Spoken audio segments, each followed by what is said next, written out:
Herkese Tatlı Sanatı Mutfağı kanalımdan merhabalar. Bugün sizler için muhteşem bir kurabiye tarifim var. Benim gibi Antep fıstığı severseniz bu tarifi çok beğeneceğinizi düşünüyorum. Hem kurabiyesinin içi kıyır kıyır oluyor, hem de Antep fıstığının kokusunu, tadını, lezzetini buram buram alıyorsunuz. Gerçekten çok lezzetli bir kurabiye. Fazla vakit harcamadan hemen tarifime başlayalım. Öncelikle uygun bir kabımızın içerisine bir adet yumurtamızı bir çatal yardımıyla güzelce çırpalım. Çırptıktan sonra kabımızın içerisine ekleyelim.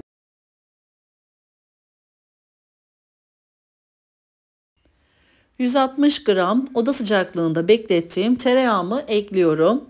Tereyağı yerine dilerseniz margarin de kullanabilirsiniz. Hem sağlık açısından hem de lezzet açısından ben tereyağı kullanmayı tercih ediyorum. Yumurta ve yağı güzelce spatula yardımıyla ezerek karıştırıyorum.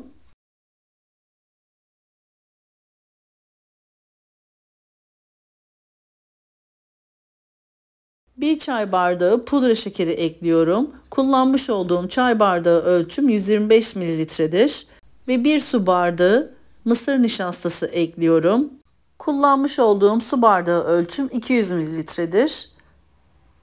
Mısır nişastanız yoksa eğer buğday nişastası da kullanabilirsiniz. Spatula ile bu malzemelerimi homojen haline gelene kadar karıştırıyorum.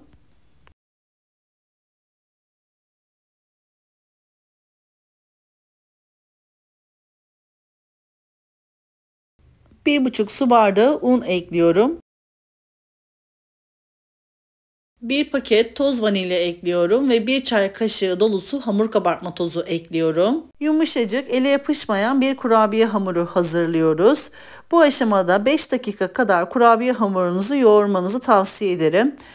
Güzel bir şekilde pürüzsüz kıvamlı olmasını istediğimiz için kurabiye hamurumuzu 5 dakika kadar yoğuralım.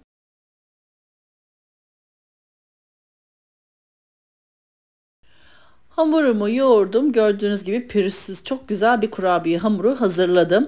1 yemek kaşığı toz Antep fıstığı ekliyorum. 10 yemek kaşığı da buz içi Antep fıstığı ekliyorum. Buz içi Antep fıstığını bulamazsanız eğer normal Antep fıstığı ile de yapabilirsiniz.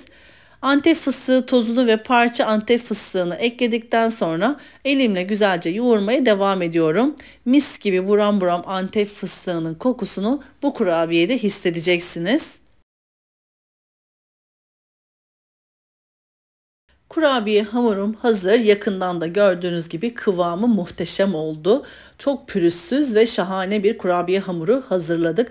Şimdi yağlı kağıt serili fırın tepsimize aralıklı bir şekilde kurabiye hamurumuzdan küçük parçalar kopararak yuvarlak şeklini verip dizelim.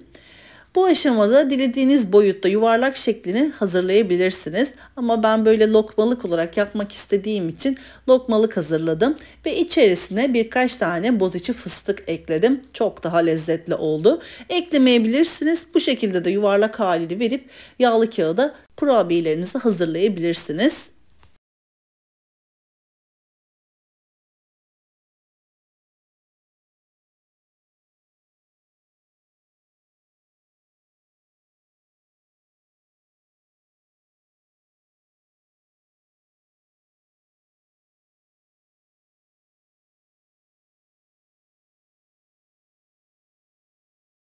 Kurabiyelerimiz hazır. Önceden ısıtılmış 180 derecelik fansız fırın ayarımızda kurabiyelerimizin altı hafif kızarana kadar pişirelim. Ben fırınımda yaklaşık 10 ila 13 dakika aralığında tuttum. Mutlaka kontrollü bir şekilde pişirmeye özen gösterelim. Kurabiyelerimiz fırında pişerken hemen üst kısmı için beyaz çikolatalarımı hazır ediyorum. Toplamda bu kurabiye malzemeleri ölçüsü için 240 gram beyaz çikolata kullandım. Beyaz çikolatalarım tam yetti. 45 adet kurabiye için 240 gram beyaz çikolata ideal.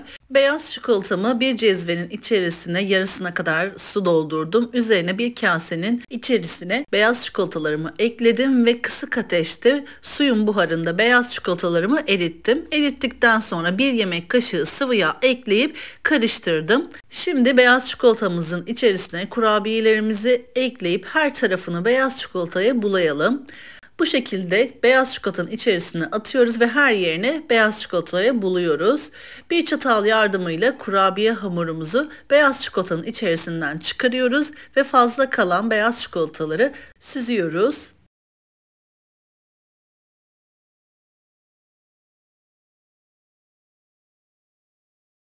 Kurabiyeleri bitene kadar bu işlemi yapıyorum.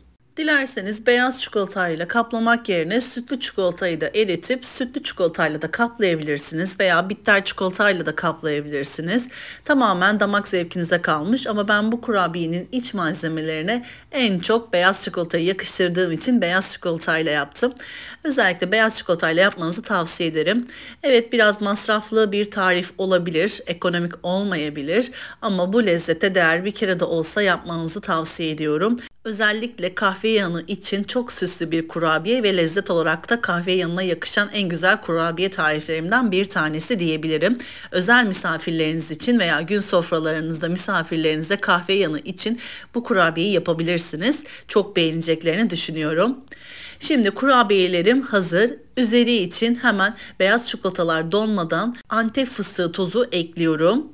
Biliyorsunuz ki beyaz çikolata diğer sütlü çikolata ve bitter çikolataya göre oda sıcaklığında bile olsa çok kısa bir sürede donabiliyor. O yüzden bu aşamada hızlı olmanızı tavsiye ediyorum. Kurabiyelerinizi beyaz çikolataya buladıktan sonra hemen Antep fıstığı tozunu serpin ki kurabiyelerin üzerine yapışsın. Ben bu şekilde hemen ıslakken Antep fıstığı tozunu serptim ve kurabiyelerimi hazırladım. Antep fıstığı tozunu serptikten sonra buzdolabında bir 15-20 dakika kadar bekletin. Tamamen üst kısmı donacaktır. Ondan sonra sunum tabağınıza alabilirsiniz. Ben kurabiyelerim donduktan sonra hemen sunum tabağıma dizdim. Sizlere iç dokusunu göstermek istiyorum. Kurabiyelerim sunuma hazır. Sizler yakından iç dokusunu, kıvamını izlerken ben de sizler için küçük bir hatırlatmada bulunmak istiyorum. YouTube kanalıma henüz abone olmadıysanız YouTube kanalıma abone olmayı, paylaştığım videolarıma beğeni bırakmayı lütfen unutmayınız. Gün aşırı yepyeni tariflerimi kanalımda sizler için paylaşıyorum. Anında haberdar olabilmek için bildirim zilini lütfen açınız.